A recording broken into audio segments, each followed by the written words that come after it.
So the Firestarter, that's a remake. And I want to know from you, Pete, what are the best remakes of all time? Yes, and I've got a great list here. And yeah. I might win this category again. I might go 2-0 here. Now, the problem with this category is in doing my research about a remake is that, you know, a lot of movies I wasn't aware were actual remakes, but because nobody does. I had to look up what like I couldn't even like fathom. Certain movies on my list may not appear as remakes to the layman, but you know, if you we're here to educate, Pete. We're here to educate. That was the point I was trying to get to. Thank you, Paul. Yeah. So number 5 on my list was Casino Royale, Casino Royale. Royale with cheese, like a Royale with cheese in a casino. That's number 5 for me. Number 4. That's James Bond, right? James Bond. Yeah, I think you already lost that number 5, but go ahead. Number 4 is 3:10 to Yuma. Nice, good pick. Is that it would have been? I forgot about that one. I saw it on a list. I'm like, oh my goodness, that's literally one of my favorite westerns, and it's so good. The original was done in the late 50s, right? And I thought that you know that it was so good. It was so good from start to finish. What's the name of the actor that played the Ben Foster? Ben Foster, thank you. Yeah, he's excellent in that film. So good. I hated him. If I ever met him in person, I would hate him immediately because of how he portrayed himself in that role. He did such a good job. Excellent. Number 3 on my list is The Ring. Oh, wow. And not a horror. I love horror films, but I thought The Ring was incredible. The Ring is good. I'm not a horror guy, but that was one of the few horror films I like. Number 2 for me, which I was unaware was an actual remake, but I guess it is, was Scarface. Right. Well, that one's a very loose remake. A loose remake, but it did qualify. 32. I actually cut it off. I think I cut it off my list. So I actually had that in my top 5. Yeah. And then I actually like the original more. I felt like it was cheating when I put it on my list. It's not. It's 100% on it. It was on my list, and then 3:10 to Yuma knocked it off. So I was like, what would I rather watch today? Scarface or 3:10 to Yuma? And I'm like, 3:10 to Yuma. So don't. But Scarface, for a lot of people love Scarface. But a hot take, I love the original because the original is actually based off of, you know, Al Scarface Capone. Right. And you know, that's what's his face? See? What's his name? I don't know. Yeah, but I watched that in film school, and that's my favorite gangster era film. It's so good, the original. There is some weird because it's his sister, but they have the same weird thing in the other Scarface, but it's the only thing that throws off the film. It's like right. It's like Luke and Leia kissing. It's just like, who's in charge of this film here? What's going on? But yeah, Scarface is great. Go ahead, keep going.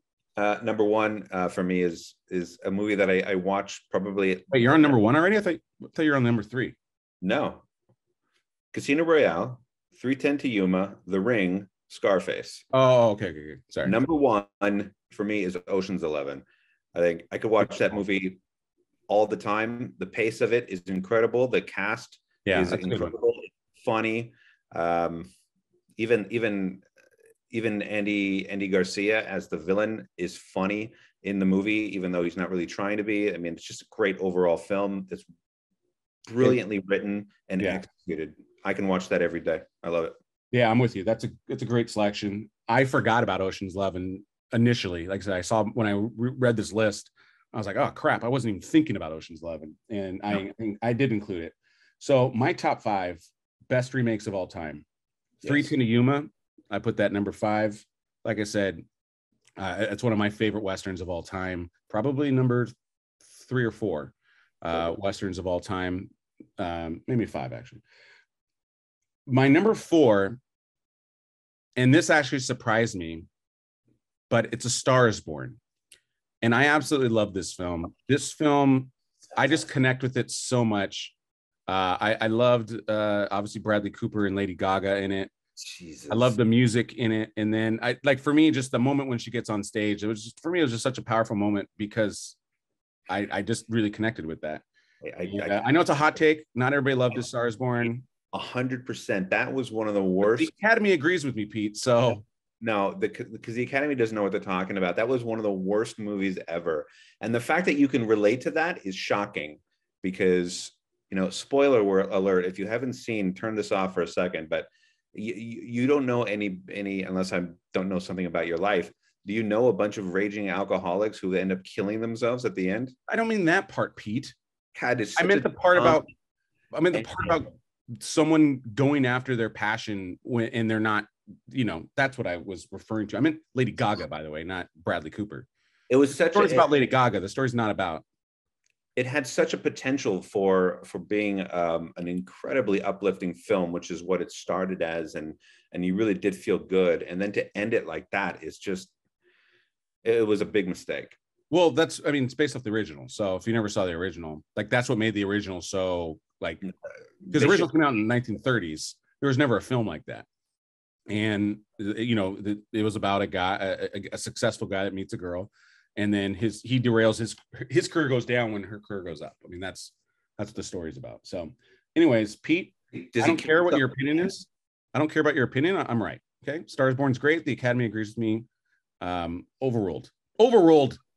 Please comment below if you liked A Star Is Born or if you did not like The Star Is Born. I bet you more people hated it than loved it.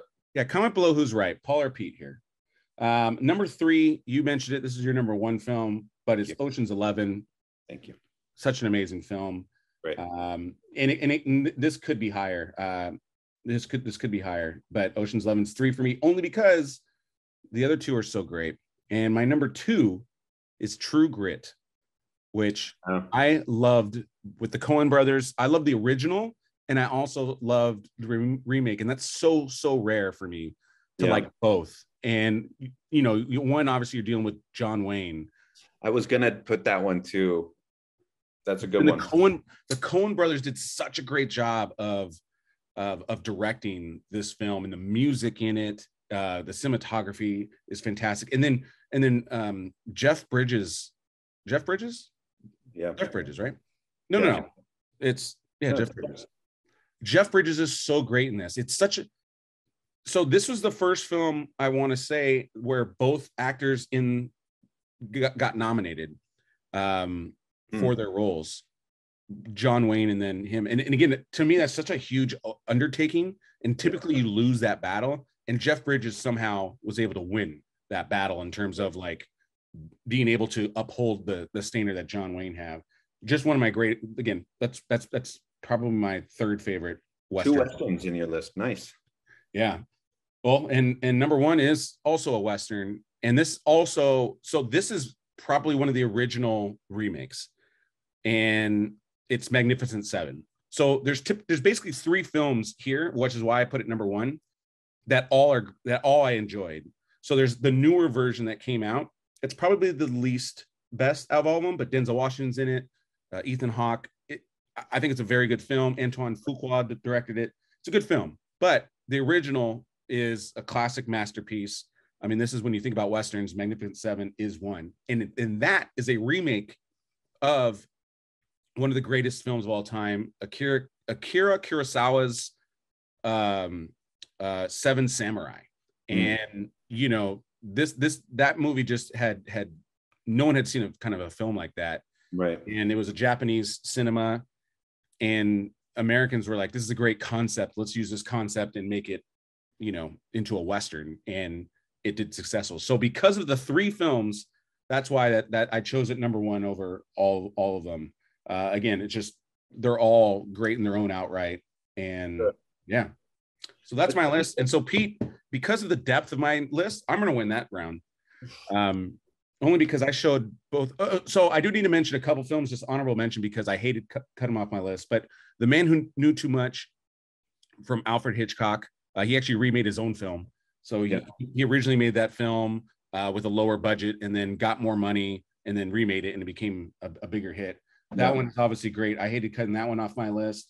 You already mentioned Scarface. I cut that. Cape Fear was one I really love that film. Robert De Niro, and that was like that movie gives me terrors. And I mean, I liked him more than I liked the film. I remember seeing it in the theater a long time ago. But yeah, he was really good. I mean, when is he not good? But yeah, I was like 12 when that movie came out. So I mean, that movie did a number on me. I was less impressed with the movie, but I loved his performance, especially the laughing sequence was scary. It was creepy. It left something horrible inside of me. He did great. For sure. On my honorable mention was I was going to put Bram Stoker's Dracula on there because I thought that was a good movie, but not good enough to be in my top 5. I would agree with that. But it's not bad. It's a good watch if for sure you're bored. For sure. I would watch that again before I watched Senior Year again. Fair enough.